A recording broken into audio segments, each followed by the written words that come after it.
नमस्कार, स्वागत है आपका पत्थर लाइफ केयर में और मैं हूं डॉक्टर सोनल। जैसा कि आप सभी जानते हैं, हमारे फिलहाल जॉइंट पेन और आर्थराइटिस के बारे में सीरीज़ चल रही है। उसमें हमने रूमेटॉइड आर्थराइटिस और ऑस्टियो आर्थराइटिस के बारे में काफ़ी बातें जानी हैं, लेकिन आज हम एक अलग ही जॉइंट पेन के बारे में बात करने वाले हैं।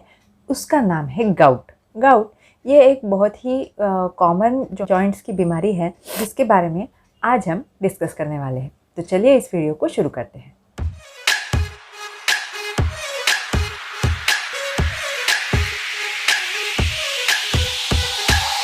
सबसे पहले जानते हैं गाउट मतलब क्या। गाउट क्या होता है?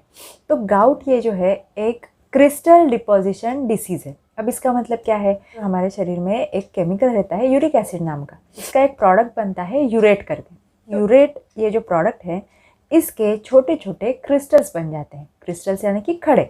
और ये खड़े कहाँ पे जमा हो जाते हैं? ये जमा हो जाते हैं हमारे जॉइंट्स में।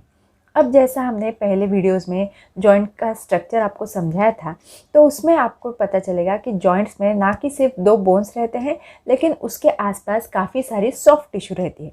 और जब भी ये ऐसे यूरेट के क्रिस्टल्स उस सॉफ्ट टिश्यू में या बोन्स में जमा होना शुरू हो जाता है, तो उन बोन्स में और सॉफ्ट टिश्यूज़ में सूजन आने लगती है और दर्द होने लगता है, और इसी को कहते हैं गाउट।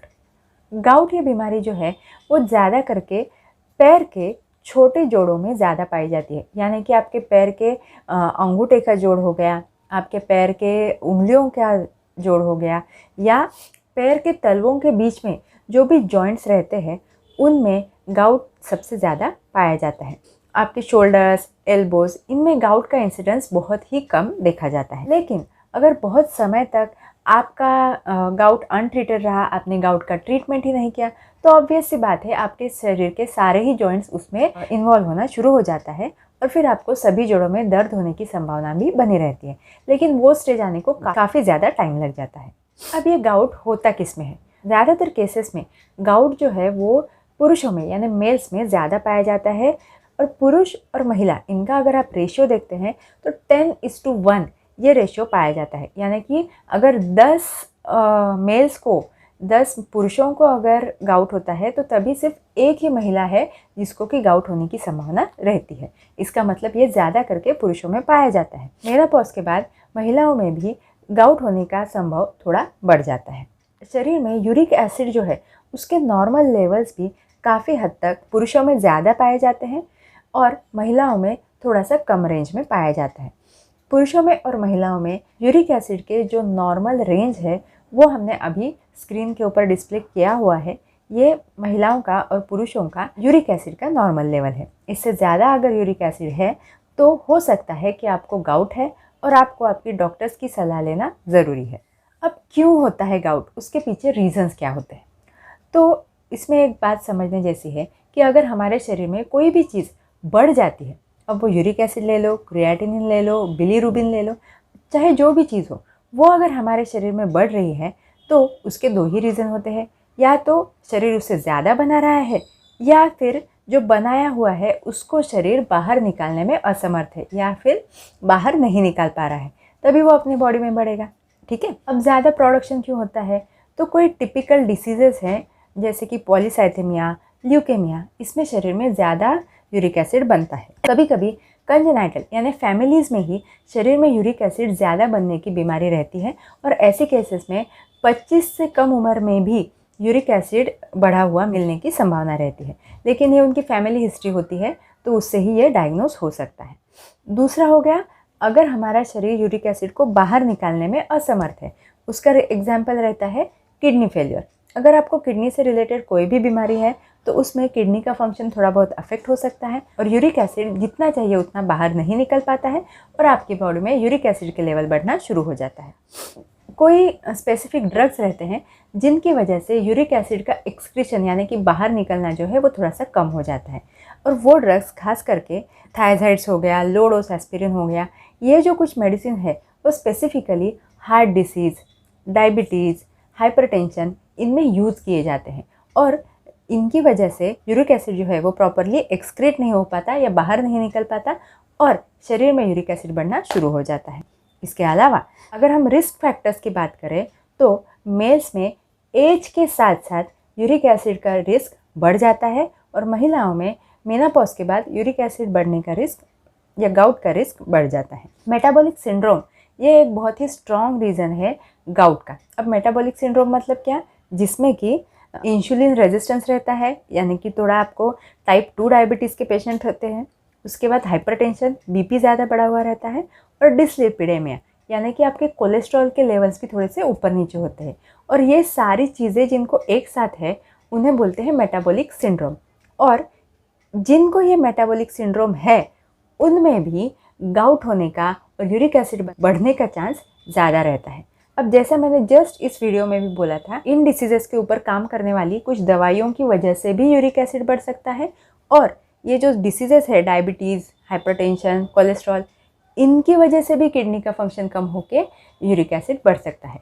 यानी कि जिनको भी ये बीमारियां हैं उन्होंने अपना यूरिक एसिड रेगुलरली चेक करना ज़रूरी है, और अगर कभी भी यूरिक एसिड के लेवल ज़्यादा आते हैं तो आपकी डॉक्टर की सलाह से आपको सही डाइट चेंजेस, लाइफस्टाइल चेंजेस, और अगर ज़रूरत पड़ी तो मेडिसिन की भी ज़रूरत पड़ सकती है। तो जिनको भी डायबिटीज़, हाइपरटेंशन, कोलेस्ट्रॉल ये बीमारियां हैं वो इस चीज़ को ज़रूर ध्यान में रखें। वैसे हाइपरटेंशन के लिए हमारी एक स्पेशल सीरीज़ बनी हुई है जिसमें कि हमने हाइपरटेंशन के रीजंस, नॉर्मल हाइपरटेंशन कितना होता है, उसके लिए डाइट कैसा रखना चाहिए, आयुर्वेदा में उसके लिए क्या आया है, ये सारी चीज़ें अच्छे से समझाई हुई हैं। उस प्लेलिस्ट का लिंक मैं आपको डिस्क्रिप्शन में दे दूँगी, वो वीडियोस भी आप ज़रूर जाके चेक कर सकते हैं। तो वीडियो में आगे बढ़ते हैं। गाउट का एक सबसे मेन रीज़न होता है अल्कोहल इंटेक, खास करके बियर का इंटेक। तो जो भी लोग ज़्यादा अल्कोहल या बियर लेते हैं उनमें गाउट होने की संभावना ज़्यादा रहती है, और रेड मीट या नॉन वेजिटेरियन फूड्स लेने वालों में भी यूरिक एसिड बढ़ने की संभावना थोड़ी ज़्यादा रहती है। गाउट के लिए क्या डाइट होना चाहिए इसके बारे में हम एक स्पेसिफिक वीडियो लेके ही आएंगे। उस वीडियो में इस टॉपिक पर और ज़्यादा डिटेल में बात ज़रूर हो जाएगी। फिलहाल चलते हैं गाउट के क्लिनिकल सिम्टम्स की तरफ, यानी कि क्या आखिर सिम्टम्स रहते हैं गाउट के पेशेंट को। कभी कभी क्या हो जाता है, गाउट में एक्यूट स्टेज आती है। तो एक्यूट का मतलब क्या, सडनली बहुत ज़्यादा दर्द होना। फॉर एग्जांपल किसी को हार्ट अटैक आता है तो उसमें सडन बहुत ज़्यादा पेन होता है, वैसे ही किसी को किडनी स्टोन की वजह से सडन बहुत ज़्यादा पेन रहता है, तो इसको हम हार्ट अटैक बोलते हैं या रीनल कोलिक का अटैक बोलते हैं। वैसे ही गाउट का अटैक आने की संभावना रहती है।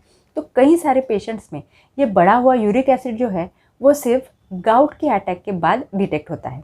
और गाउट का अटैक कैसे रहता है, तो इसमें खास करके आपके पैर के अंगूठे का जो जॉइंट है वो इन्वॉल्व होता है, और उसमें सीवियर पेन होना शुरू हो जाता है। 2 से 6 घंटों में ये पेन बहुत ज़्यादा बढ़ जाता है, और पेशेंट को ज़मीन पे पैर तक रखने को नहीं होता है या वहाँ पे हाथ भी नहीं लगा सकते, इतना ये सीवियर दर्द होता है। उसके अलावा जॉइंट में सूजन आ जाती है, जॉइंट रेड हो जाता है, और अगर वहाँ पे हाथ तो लगा ही नहीं पाते हैं लेकिन वहाँ का टेम्परेचर भी काफ़ी बढ़ जाता है।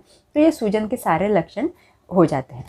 अब ऐसे अटैक में पेन किलर्स तो देना ही पड़ता है, कभी कभी पेन किलर के इंजेक्शन भी देना पड़ता है, और तब जाके ये अटैक जो है वो धीरे धीरे करके सबसाइड हो जाता है या कम हो जाता है।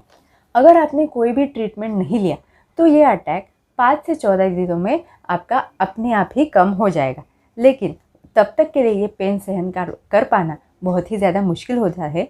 तो इसीलिए एक्यूट कंडीशन में आप डॉक्टर की सलाह से ज़रूर पेन किलर्स ले सकते हैं। उसके बाद आता है सेकंड स्टेज, जो कि है क्रॉनिक गाउट।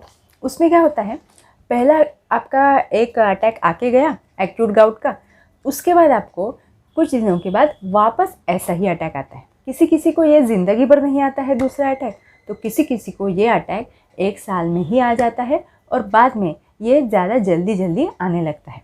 तो ये हो गया क्रॉनिक गाउट। लेकिन प्रैक्टिकली अगर देखा जाए तो बहुत सारे पेशेंट्स जो है वो क्रॉनिक पेन, यानी बहुत दिनों से उनको स्पेसिफिक पैरों के जॉइंट में भी पेन होता है, ये कंप्लेंट लेके डॉक्टर के पास आते हैं, और वहाँ पे हल्की फुल्की सूजन होती है, या फिर जॉइंट का शेप थोड़ा सा चेंज हुआ रहता है, या जॉइंट के आसपास टोफाई बने हुए दिखते हैं। टोफाई मतलब क्या, मैं इसी वीडियो में आगे चल के बताऊँगी और पिक्चर भी शो करूँगी आपको। ऐसी कंडीशन में डॉक्टर्स को सस्पेक्ट रहता है कि शायद इनका यूरिक एसिड बढ़ा हुआ है, और तब जाके यूरिक एसिड चेक होता है और गाउट का डायग्नोसिस होता है। ये प्रेजेंटेशन जो है वो हमारे सोसाइटी में सबसे ज़्यादा देखने को मिलता है। कई बार यूरिक एसिड के पेशेंट्स को सीवियर अटैक तो नहीं आता, लेकिन उनको डे टू डे लाइफ में पैरों में चलने में तकलीफ़ हो जाती है, चलने के बाद पैरों में दर्द हो जाता है, पैर ज़मीन पर रखने को नहीं लगता है और पैरों की जलन भी हो सकती है। तो ऐसी कोई भी सिम्टम्स अगर आपको है तो आपको ज़रूर आपकी डॉक्टर्स की सलाह लेके यूरिक एसिड चेक करवाना चाहिए। उसके बाद आता है क्रॉनिक टोफैशियस गाउट। तो इसमें क्या हो जाता है कि जॉइंट जो रहते हैं उनके आसपास छोटे छोटे टोफाई बनने लगते हैं। टोफाई मतलब क्या, बोन्स की जैसे ही ग्रोथ रहती है उसे ही टोफाई बोला जाता है। तो ये टोफाई जो है वो काफ़ी पेनफुल रहते हैं और कभी कभी ये फूटते भी है और अंदर का मटेरियल जो है वो भी बाहर आता है, उसमें सेकेंडरी इन्फेक्शन भी हो सकता है। लेकिन ये जो है ये स्टेज कंपैरेटिवली कम देखने को मिलती है।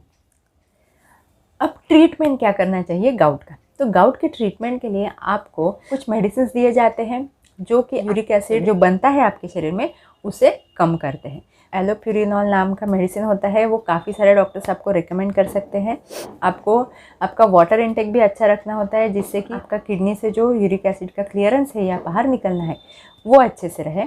लेकिन गाउट में सबसे ज़्यादा इम्पॉर्टेंट रोल है वो आपके डाइट का, और वो डाइट क्या होना चाहिए, कैसा होना चाहिए, इसके बारे में हम बात करने वाले हैं अगले वीडियो में।